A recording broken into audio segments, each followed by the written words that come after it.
Hea palveline, hea kuulaja-vaataja. Ma loen Taaveti laulust 125, 2 esimest salmi. Kes loodavad Issanda peale, on nagu Sioni mägi, mis ei kõigu, vaid püsib igavesti. Jeruusalemma ümber on mäed ja Issand on oma rahva ümber nüüd ja igavesti. See on Issanda sõna. Ei ole üldsegi halb, kui su ümber on kedagi või sa oled millestki ilusast ja heast ümbritsetud.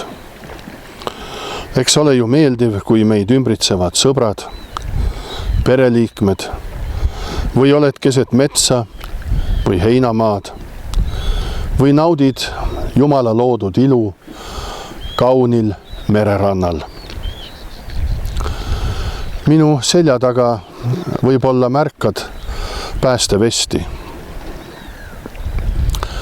Selle peal on hoiatus, et seda päästerõngast ei tohiks keegi varastada. Kui sa teed seda, varastad sa kellegi elu, on hoiatuse lõpuks öeldud. Inimese elu ei peaks varastama, hävitama, purustama. Inimese elu tuleb hoida armu, hellusega ja pühendumusega. Maanteel või tänaval tiheda liikluse või rahvamassi keskele kiilutuna ei ole muidugi ohutu ega meeldiv olla. Ka kui relvajõudude üksus piiratakse lahingu olukorras ümber, võib nende meeste situatsioon väga kiiresti muutuda surmatoovaks. Ja pole ka meeldiv olla, kui meenutada aprilli-maikuud, vaid mõned kuud tagasi, kui COVID-19 tormas väga ägedalt üle Euroopa maade ja täna ikka veel väga raskeid tagajärgi põhjustab Ameerikas, Brasiilias ja Indias. Loomulikult tõuseb küsimus, miks ja kas Jumal ei kuule ristirahva palveid? Vastus on kindlasti jah, ta kuuleb. Teisalt on ka ajafaktor meie endi käes, mida jaksame ja suudame.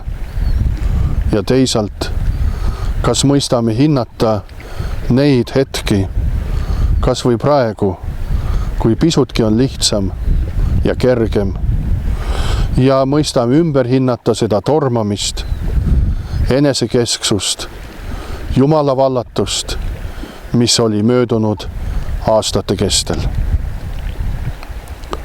Iidsetel aegadel oli Sion kindlus Jeruusalemma mäetipul, mille Taavet vallutas jebuuslaste käest. Ta asus vallutatud linnusesse ja nimetas seda enda nime järgi Taaveti linn. Teises Samueli raamatus peatükis 5 on öeldud salmis 7 ja 9. Aga Taavet vallutas Sioni linnuse, mis nüüd on Taaveti linn. Ja Taavet asus linnusesse ning nimetas selle Taaveti linnaks. Ja Taavet ehitas ümberringi linna kantsist alates siselinna suunas. Tsitaadi lõpp. Nime Sion hakati kasutama esiteks Jeruusalemma ja lõpuks kogu Iisraeli maa kohta. Sionit peeti liikumatuks, kindlaks, tugevaks ja igaveseks linnuseks. Selline kirjeldus sobib igaühele, keda Jumal nimetab oma lapseks. Sion on mägi, mis ei seisa üksi. Jeruusalemma linn asub nimelt mägisel maastikul. Piibel räägib palju minekust üles Jeruusalemma. Nagu mäed ümbritsevad Jeruusalemma, ümbritseb Issand oma rahvast. meie Jumala rahvas, oleme tugev kindlus, ümbritsetud igast küljest meie issandaga ja vaenlaste eest kaitstud. Meid ümbritsev Jumal varjab meid armastava hoolega. Rooma 8:31 ütleb, mis me siis ütleme selle kohta? Kui Jumal on meie poolt, kes võib olla meie vastu? Jumala püha tahe ümbritseb meie elu nii, nagu mäed ümbritsevad Jeruusalemma. Kaua aega tagasi väljaspool Jeruusalemma asuval künkal, nimelt Golgatal, ohverdas Jumal oma poja, andes tema meie kõikide eest, meie kõikide patu eest. Teises psalmis kuulutab Jumal oma Messiale. Aga mina olen seadnud oma kuninga Siionile, oma pühale mäele. Laul 2, salm 6. Pühal mäel Jeruusalemma ümbritsevate mägede vahel pandi kuningate kuningale pähe okastega kroon. Tõsteti ristile, kus ta kannatas ja suri maailma pattude eest. Tema surnukeha võeti ristilt maha ja maeti laenatud hauakambrisse sellesama püha mäe lähedale. Jumala tahe aga ümbritses oma poega, nagu ümbritsevad mäed Jeruusalemma. Esimesel ülestõusmispüha hommikul tõusis Jeesus hauast füüsiliselt üles. Meie risti löödud ja üles tõusnud issand on vallutanud meie vaenlased. 3 vaenlast: patu, surma ja saatana. Need vaenlased, kes üritavad meid ikka asjata ja asjata ümber piirata korduvalt. Usu kaudu Kristusse oleme nagu Sioni mägi, liikumatu ja tugev, olles kindlad, et issand ise on oma rahva ümber nüüd ja igavesti. Palvetagem. Issand Jeesus, kui me oleme mures või kardame, aita meil meeles pidada, et meid ümbritseb igakülgselt sinu kaastunne ja hoolitsus. Olles turvaliselt hoitud sinus, ei saa meid liigutada ükski teine võim. Aamen.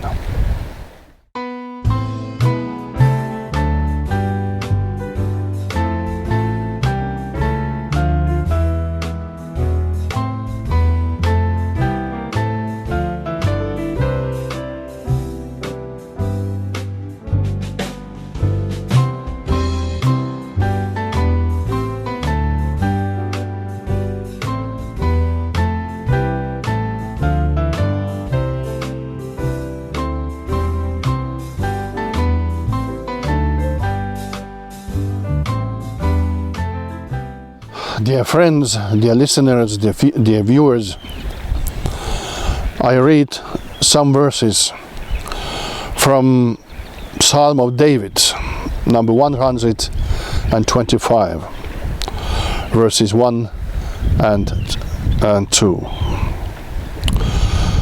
Those who trust in the Lord are like Mount Zion, which cannot be moved, but abides forever. As the mountains surround Jerusalem, so the Lord surrounds his people, from this time forth and forevermore. This is a word of God. It is actually not necessarily a bad thing to be surrounded. We enjoy being surrounded by friends and family, or standing in the middle of a forest or meadow, or at the seashore of a beautiful beach of Saaremaa. We are surrounded by the beauty of God's creation. But it is not necessarily safe or comfortable.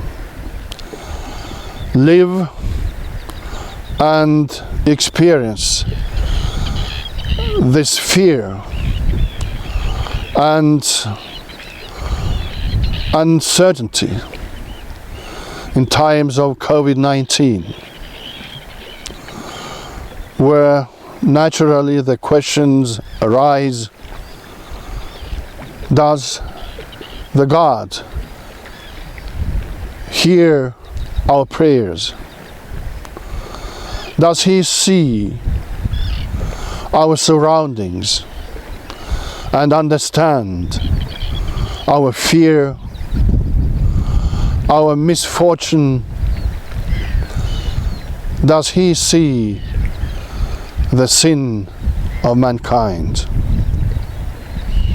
And in most cases, we may say, yes, He sees our misfortune, our bad luck, our sin, our sickness, and He really hears our all prayers. But all this doesn't change rapidly, just in a second. Sometimes we should go through the pain, through the valley of death, through the valley of shadows, and feel the pain, the fear, as our Lord Jesus has experienced. This is not pleasant. This is not nice. But sometimes life prepares for us those strange situations. And it brings us to prayer, to a deeper understanding what life is worth, what life contains, mystery, sometimes big mystery.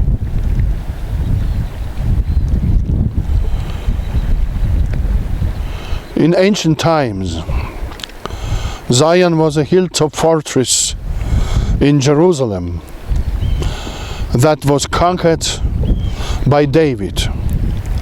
He lived in the captured stronghold and called it the City of David, as it says in 2 Samuel chapter 5 verses 7 and 9. The name Zion itself came to be used as another name for Jerusalem, and eventually as a name for the whole land of Israel. Zion was thought to be a fortress, immovable, strong and eternal, a description that also fits the people God calls His own. Zion is a mountain that does not stand alone. The city of Jerusalem lies in mountainous terrain. The scriptures speak of going up to Jerusalem. As the mountains surround Jerusalem, so the Lord surrounds His people, says in today's psalm. We, the people of God, are a strong fortress, surrounded on all sides by our God, safe from our enemies. Our surrounding God shelters us with His loving care. If God is for us, who can be against us? Says the Apostle Paul in letter to Romans, chapter 8, verse 31. God's holy will surrounds our lives like the mountains surround Jerusalem.